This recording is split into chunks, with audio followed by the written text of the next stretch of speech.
Chlorine levels go up and down in a hot tub, and when they're down, there's no protection. O-Care will protect your hot tub 24/7 against sediment buildup. Add O-Care once a week to ensure clean pipes and to protect components such as pumps and heaters to stand the test of time. O-Care is a 2-compound formula, so an O-Care box contains 2 different bottles, number 1 and number 2.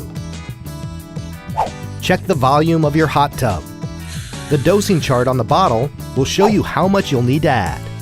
It's water maintenance made easy by just following these 3 steps. First, add the appropriate amount of O-Care number 1 and number 2 to the measuring cup, and then just add it to the water. Make sure to run the pump for better mixing.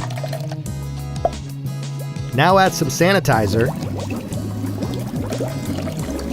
and to finish off, check the pH and sanitizer level. The water can turn cloudy when you add O-Care. That means it's working. It's supposed to do that, and it will clear up in a couple of hours. And make sure to purge white sediment from the filters regularly. To help with water maintenance problems, you should download our Water Maintenance Assistant. It will help fix water issues step by step. This O-Care app is free. Now you can start to really enjoy your hot tub with more natural and better water. Take care.